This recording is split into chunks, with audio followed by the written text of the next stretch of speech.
تعرفت بطول سواحلها اللي تمتد على قرابة 2300 كيلومتر في حوض البحر الأبيض المتوسط، وهذاك علاش سكانها منذ قديم الزمان يتعاطوا نشاط الصيد البحري، وولات عندهم تقاليد ترسخت عبر العصور. وهذا اللي تأكدوا آثار الفسيفساء اللي لقاوها واللي موجودة في برشا متاحف.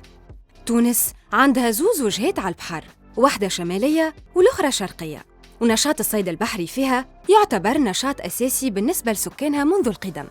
لكن قطاع الصيد البحري وبالرغم من أهميته يعاني من برشا صعوبات ومشاكل، من بينها التلوث والتغير المناخي، وزيد عليها كثرة الصيد اللي ولا يضر بالثروة السمكية الموجودة في بحوراتنا. وهذاك علاش قامت وزارة الفلاحة والموارد المائية والصيد البحري بتطوير البنية التحتية لعدد من المواني، وكذلك تحسين الخدمات للبحارة، وهذا باش تجدد مواردها وأدواتها اللوجستية وباش تقاوم الصيد غير القانوني دون إبلاغ ودون تنظيم على المدى المتوسط والطويل، وتحمي بحوراتنا من التلوث.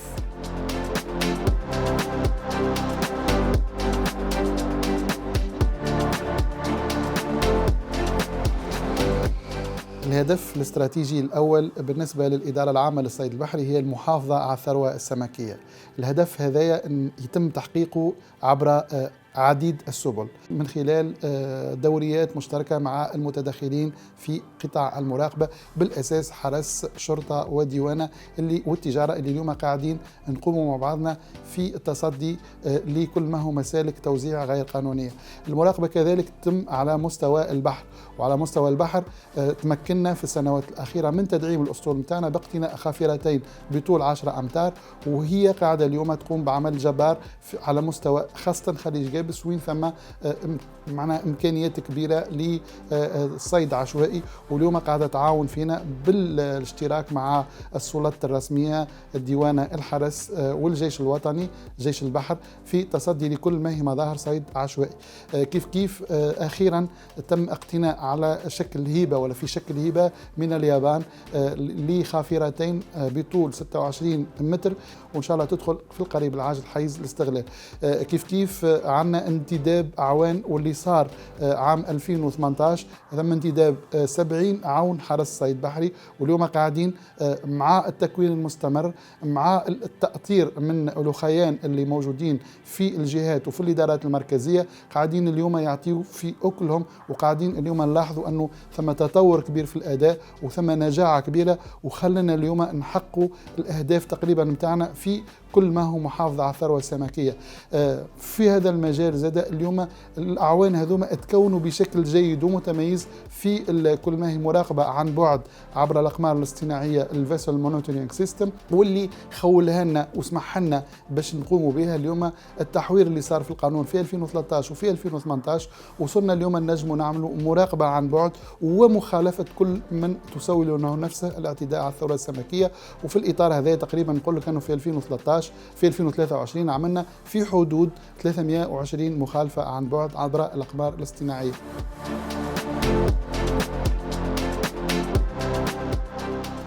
واحدة من أهم المكونات مشروع بروجي باكت اليوم هو صنع وأغراق الأرصفة الاصطناعية، اللي في إطار شراكة مع وزارة الدفاع الوطني. اليوم قاعدين نخدموا في خدمة كبيرة برشا سورتو دون لو كادر دو بروجي باكت، واللي قاعدين نحضروا في إغراق الأرصفة هذينا في المناطق ذات الأعماق القصيرة، وهذه مش تكون من جهة تخلي المراكب اللي تخدم في الأعماق هذه ما تنجمش لأنه مش يكون تمنحها من نشاط، من جهة أخرى مش تعاوننا بور لو ريبوبلومون، يعني مش تكون هي بيدها مأوى للأسماك باش تبيض في الريسيف هذوما، وبيان سور لتنمية الثروة السمكية.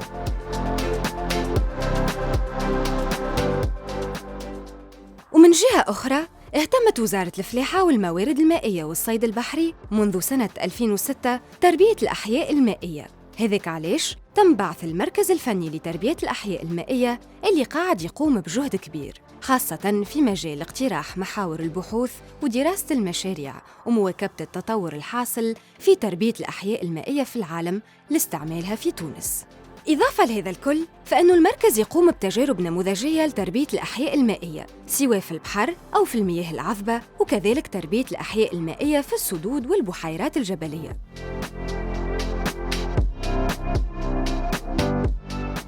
في تونس عندنا قرابة 24 مشروع لتربية الأحياء المائية في البحر. المركز عنده 4 فروع، منهم 3 محطات نموذجية. كي نقول محطة نموذجية معناها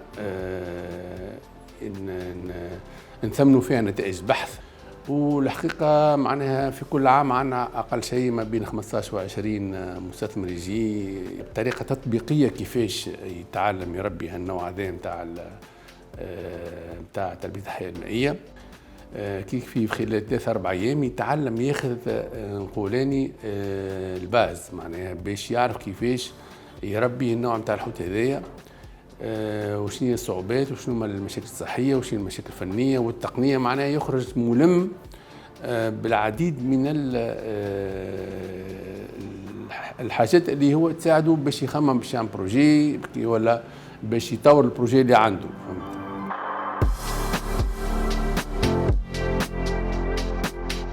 وفي تونس عملية تربية الأحياء المائية تصير في أقفاص عائمة في البحر كما القاروس والوراطة، لكن ثم زادة أصناف أخرى كما المحار والببوش اللي يتم تربيتهم أساساً في بحيرة بنزرت، وزاد الطحالب البحرية كما سبيرولين المعروفة بقيمتها الكبيرة، وهذا يساهم في تلبية حاجيات السوق المحلية والتصدير للأسواق الخارجية.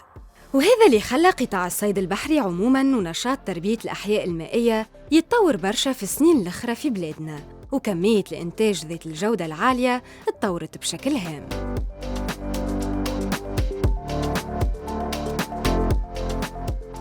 عنا اليوم في ولاية المستير 11 مزرعة متاع تربية أحياء مائية في عرض البحر.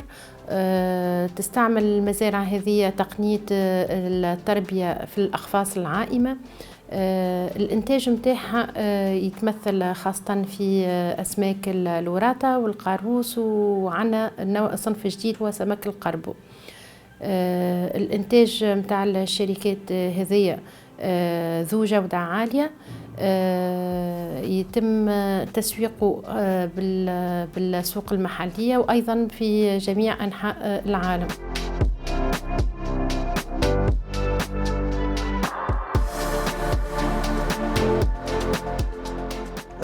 الحقيقة تربية الأسماك تقنيا عملية تتطلب برشا مجهود وعملية تقنية معقدة، من اليرقات اللي نجيبوهم حتى لين يخرج السمك للمستهلك. عملية تمر ببرشا مراحل كما تشوفوا، من تعليف التبديل الشباك، صيانة الشباك وترقيع الغزل، معناها عملية معقدة حتى لين نوصلوا بالمنتوج للمرحلة النهائية واللي هي التسويق.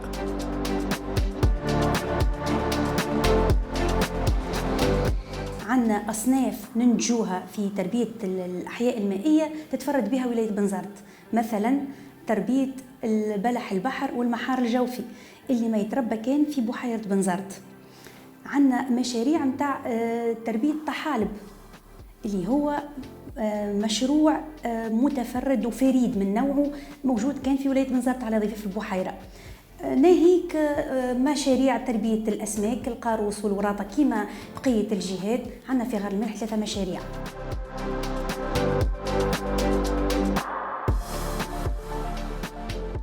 الأكيد أنه قطاع الصيد البحري وتربية الأحياء المائية في تونس عنده مكانة كبيرة في النمو الاقتصادي والاجتماعي، ومهنة البحار تتوارث جيل بعد جيل.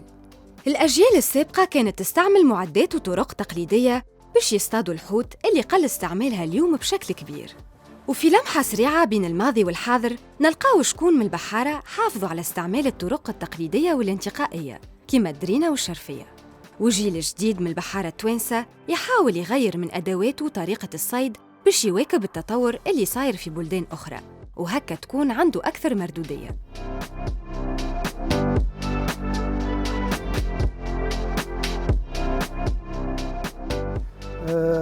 عندنا محسوب أبا عن جد نخدموا في البحر.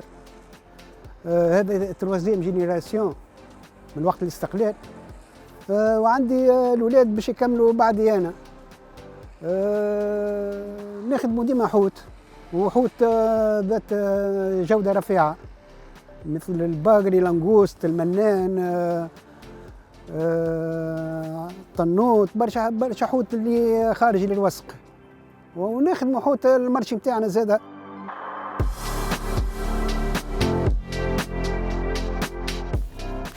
نخدم بحار عندي تو 25 سنة.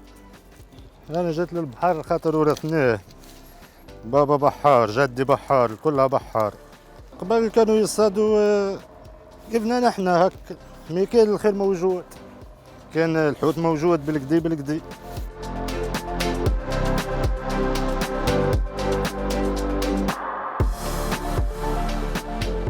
وفي إطار تنفيذ استراتيجية وزارة الفلاحة والموارد المائية والصيد البحري، تعمل الإدارة العامة للصيد البحري وتربية الأسماك على حسن استغلال كميات الحوت الموجودة في بحوراتنا، وبالتالي على التنمية المستدامة لقطاع الصيد البحري.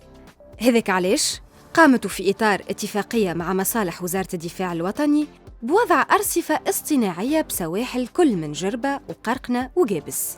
بدأت بمشروع نموذجي عام 2005، ومن بعد تطور إلى برنامج وطني انطلق من 2009 متواصل لحد الآن، واللي تم تدعيمه بمشروع تعزيز الإدارة التشاركية والشاملة للصيد الساحلي بتونس بروجي باكت.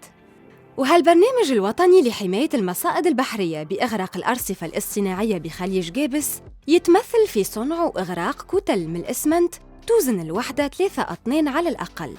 والأرصفة هذه تمكن زادة من توفير تضاريس ملائمة باش تنمو عليها الطحالب وأصناف بحرية ثابتة، اللي يساهم في إعادة التوازن البيئي لخليج جابس.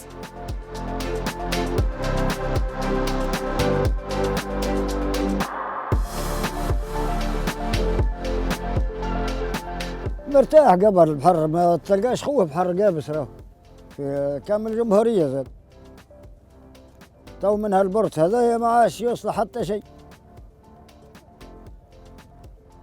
تو كله كيف كيف. وزيد هالعقرب هذه يمثلوها بداعش، هي اللي كملت لهم عقابهم. حتى الغزل ما عادش يرموه في البحر بتاع الشباب اللي كانوا الوقت هذا معناها يصوروا في خيرات ربي شباي وقرنيت. تو يعني حتى الرخصة قبل بتاع القرنيت تسيب نهار 15 أكتوبر معناها. تو لا قرنيت ولا شباي بالغزل.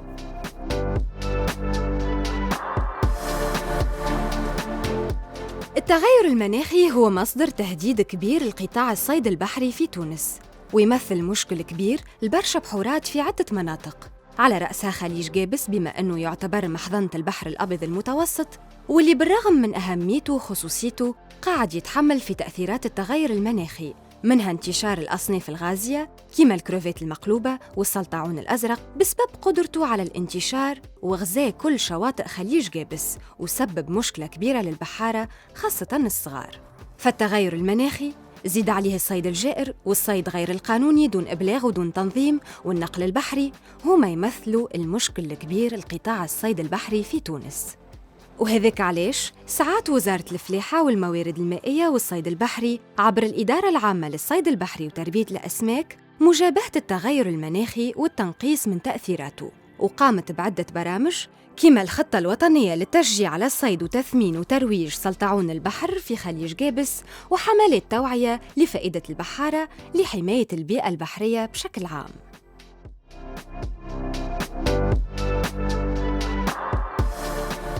وخطوة نخدموا على السلطعون الازرق اللي دخل جديد الناس الكل في بالها به. دونك الخطه الوطنيه تركزت كلها على المجمع المهني المشترك للمسلسلات البحري، اللي احنا في ولايه مدنين قمنا بتركيز وحدات نتاع تجميع نتاع السلطعون الازرق هذا. دونك 2 مراكز نتاع تجميع، 3 مراكز، واحده في حمد سوق، واحده في اجيب، واحده في بوغرة، لتقريب الخدمات للبحار، باش البحار حتى نتاع الصيد الساحلي يحس روحه حتى هو محمي ونزيد نعاونوه. دونك هذا تقريبا اكثر خدمه خدمناها بالنسبه لولايه مدنين.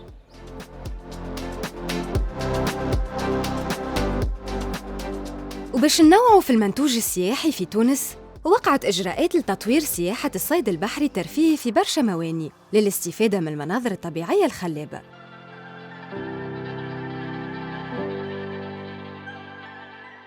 وفي تونس موجود برشا أماكن بحرية للترفيه، وزاد جمعيات ونوادي تقوم بأنشطة ترفيهية بحرية.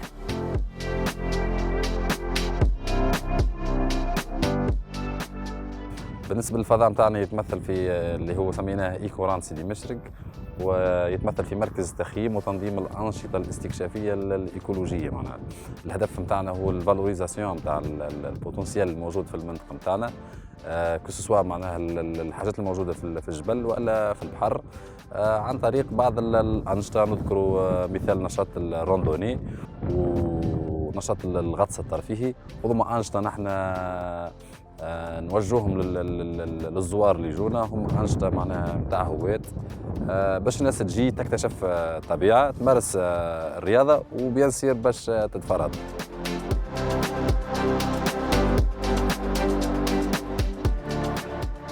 ومن بين الجمعيات والنوادي الناشطة في السياحة البيئية نلقاو مثلاً جمعية أبيس للغوص ونادي تبرقة البحري اللي يخدموا في خدمة كبيرة لدعم المحافظة على البيئة البحرية.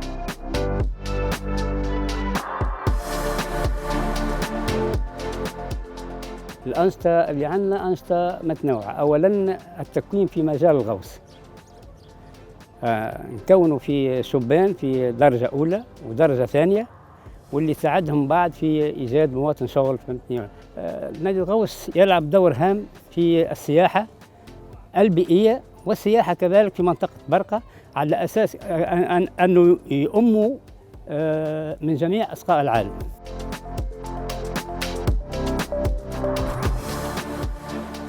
قطاع الصيد البحري يعتبر قطاع مهم في تونس، سواء كان من الجانب الاجتماعي أو الجانب الاقتصادي. هو من القطاعات المصدرة خاصة لبلدان الاتحاد الأوروبي، وبالتالي مصدر للعملة الصعبة لتونس، هذا إضافة أنه قاعد يلبي حاجيات السوق الداخلية من الحوت.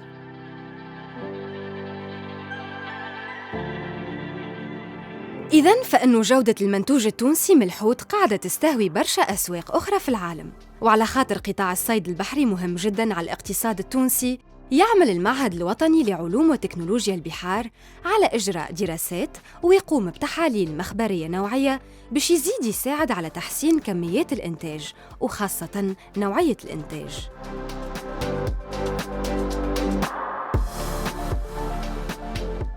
باش تحسن الانتاج لازم دراسات تهم الوسط البحري وتهم المناطق اللي مؤهله لانتصاب مشاريع تربيه احياء مائيه. لازمك تكون معناها تدرس المواقع نتاع الانتصاب مشاريع، لازم تكون معناها مناطق بحريه معناها من ناحيه جوده المياه اللي فيها تكون معناها جوده سليمه، ما فيهاش بكتيريا، ما فيهاش ملوثات، ما فيهاش.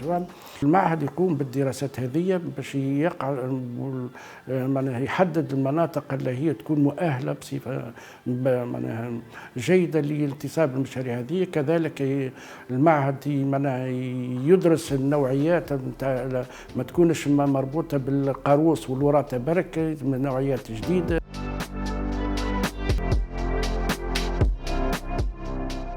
تعمل وكالة المواني والصيد البحري على تطبيق الإجراءات والقوانين داخل المواني باش يكون ترويج منتوجات الصيد البحري مطابقة للقواعد الصحية سواء في عملية النقل أو البيع.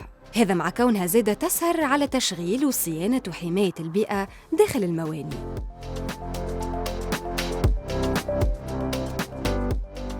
المجمع المهني المشترك لمنتوجات الصيد البحري يعتمد على 5 مراكز جهوية بالإضافة إلى وحدة تحويل وتثمين الأسماك.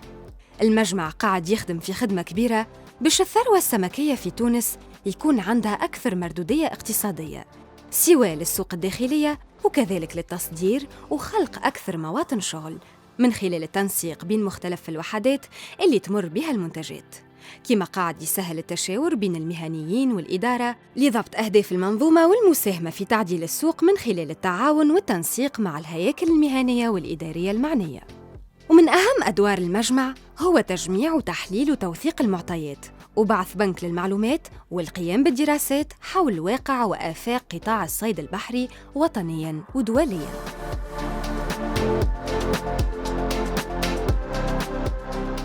دونك المجمع يشرف على مفرخ نموذجي لمنتجات الصيد البحري في تبرقة، وكذلك على وحدة لتثمين وتحويل منتجات الصيد البحري كذلك في تبرقة.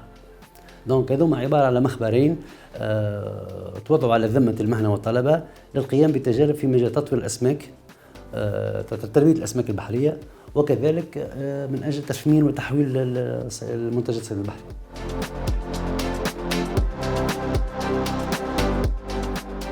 المعروف أنه باش تطور منتوجات الصيد البحري يلزم تكون عندك دراية كبيرة ومعلومات دقيقة بوضعية القطاع، وهذا باش يخليك ترسم استراتيجية مستقبلية لاستدامة هذا النشاط، وهذا ما يكون كان بالبحث العلمي.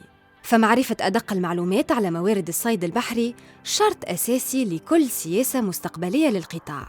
هذاك علاش وقع إنجاز العديد من الدراسات باش نعرفوا أكثر إمكانيات قطاع الصيد البحري في تونس.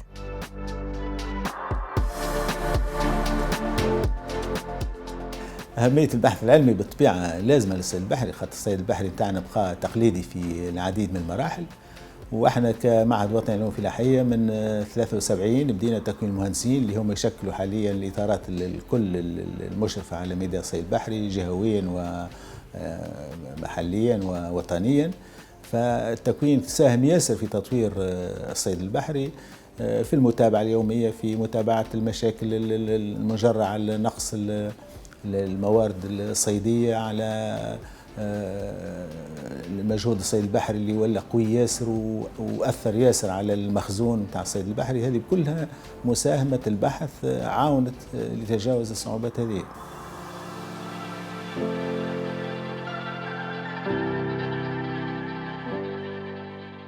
ولتعزيز النمو الاقتصادي والإدماج وتحسين الوضع الاجتماعي للبحارة مع أحداث فرص شغل وضمان الاستدامة البيئية للبحر وللمناطق الساحلية، وضعت الإدارة العامة للصيد البحري وتربية الأسماك استراتيجية تشاركية بين الإدارة والمجتمع المدني باش تكون القرارات مقبولة من طرف جميع المتدخلين في القطاع.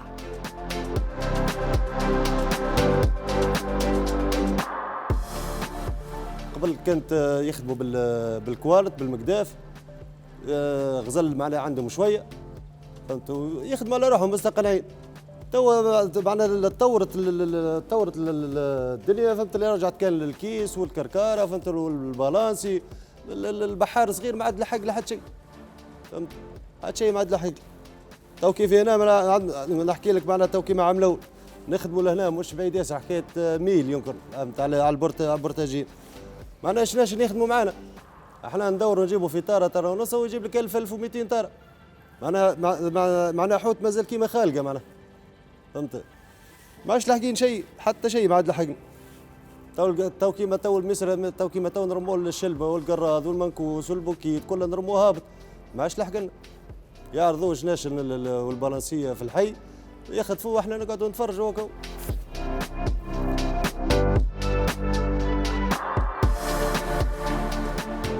مشروع تعزيز الإدارة التشاركية والشاملة للصيد الساحلي بتونس يندرج في إطار برنامج تحويل جزء من الديون التونسية لدى الدولة البلجيكية إلى مشاريع تنموية. والمشروع يتكون من 3 محاور، وهي الحفاظ على الموارد السمكية وإدارتها بشكل مستدام، وإعادة تأهيل النظم البيئية البحرية، وتحسين ظروف عمل الفئات المستهدفة من بحارة وحرفيين، وزاد دعم بناء القدرات وخلق أنشطة مدرة للدخل. ويهدف المشروع هذا إلى دعم تدابير وزارة الفلاحة والموارد المائية والصيد البحري باش تنقص من آثار التغير المناخي، وكذلك دفع النمو والتنمية المستدامة للاقتصاد بخلق فرص شغل وتحسين ظروف عمل البحارة، اللي باش يمكن اندماج الاقتصاد التونسي أكثر في الفضاء الاقتصادي الأوروبي والعالمي.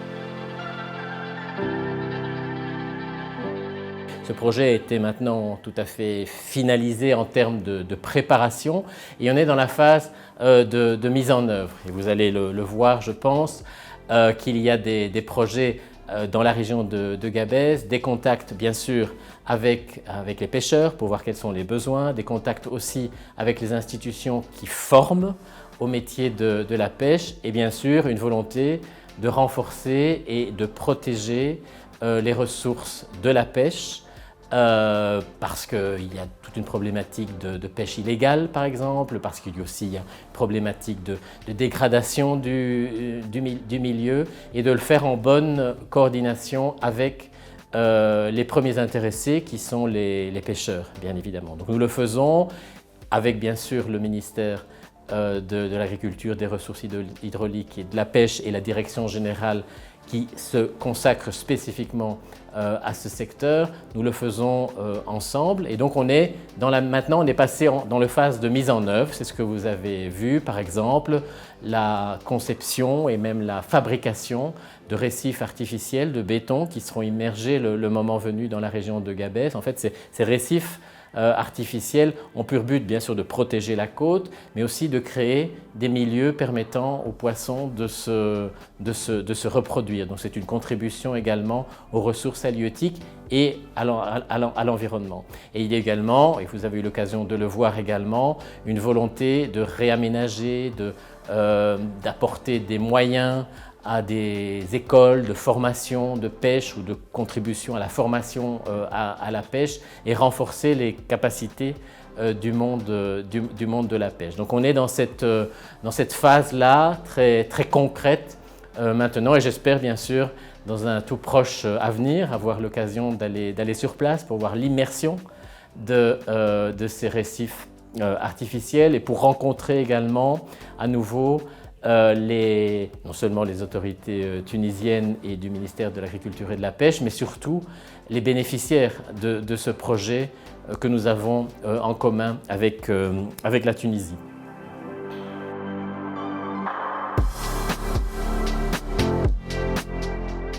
ولنجاح مشروع تعزيز الإدارة التشاركية والشاملة للصيد الساحلي يلزم تدريب البحارة وتشجيعهم للانخراط والمساهمة في تحقيق أهدافه، وبالتالي المشاركة في تحسين وتنظيم قطاع الصيد البحري. والمشروع هذا يدعم كذلك جهات أخرى فاعلة، وهي المنظمات والجمعيات اللي عندها علاقة بالقطاع من خلال تحسين ظروف عملهم وتدريبهم في مجال نشاطهم.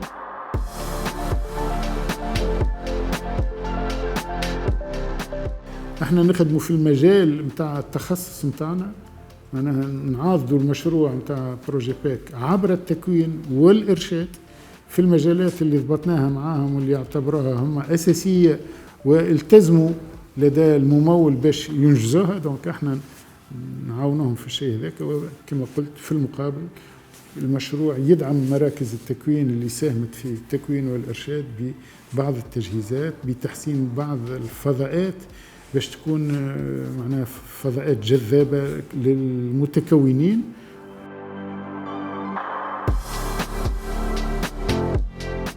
دور المؤسسة هو معادلة مجهودات الدولة في التكوين، خاصة في مجال في قطاع الصيد البحري ليشهد عدة تطورات تكنولوجية والطلبات عديدة بالنسبة للمهنيين، وجانب من عديد الخريجين نتاع المركز هو حاليا في المهنة، وفيهم حتى شكون يشارك في المناظرات على الصعيد الوطني، فيهم شكون جاتوا عروض عقود عمل في الخارج. نجم نقولوا اللي قطاع الصيد البحري بالنسبة للتكوين فيه طاقة تشغيلية كبيرة برشا، مازال يستوعب عديد الشبان.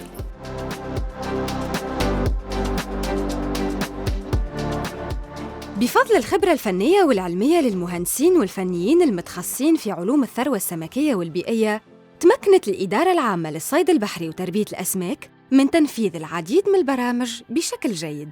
وفي إطار استراتيجية الدولة للنهوض بقطاع الصيد البحري وتربية الأحياء المائية وتحقيق الآفاق المستقبلية لهذا القطاع من خلال إضفاء قيمة مضافة حقيقية، تعمل الإدارة العامة للصيد البحري وتربية الأسماك على تنفيذ الخطة الوطنية للنهوض بهذا القطاع، وهذا بتطوير موانئ الصيد البحري والحفاظ على الموارد السمكية ومراقبة المواني ووحدات المعالجة والأسواق لأحكام السيطرة على هذه الثروات، وكذلك إعطاء الأولوية للبحث العلمي الخاص بالصيد البحري وتربية الأحياء المائية وجعله ركيزة في سياسة التنمية الاقتصادية والاجتماعية. وهكا يولي قطاع الصيد البحري وتربية الأحياء المائية في تونس منتج ومصدر ومشغل، وتولي عنده جاذبية للاستثمار تزيد الدعم مكانته في الاقتصاد الوطني وتضمن استدامته.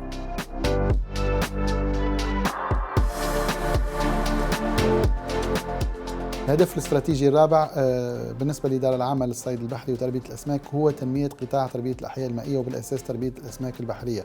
اليوم احنا في تونس عندنا في حدود 23 ألف طن تقريبا ننجو فيها سنويا، نأمل أنه من هنا ل 2030 يكون عندنا في حدود 56 ألف طن، وذاك علاش اليوم قاعدين نخدموا مع كل المتدخلين في القطاع باش نحاولوا نذلوا العراقيل اللي تحول دون تحقيق الهدف الاستراتيجي هذا. من أهم العراقيل اليوم اللي قاعدين نواجهوا فيها هي ليزانترون واللي هي المدخلات واللي هي كل ما هي أعلاف وفراخ. اليوم تقريبا الفراخ والأعلاف تمثل 95% من كلفة الإنتاج، والضغط على المصاريف هذه وعلى الكلفة هذه مش يؤدي حتميا إلى تخفيض كل ما هو ثمن بيع بالنسبة للمنتوج هذايا. وكلاش اليوم قاعدين نحاولوا أن يكون عندنا مفارخ يعني ديزيكلوزري موجودين في كامل مناطق الجمهورية باش نحاولوا نوفروا كل احتياجات المربين بالنسبة للفراخ. كذلك اليوم قاعدين نعملوا أن يكون ثم وحدات لصنع الأعلاف بالنسبة لتربية الأسماك.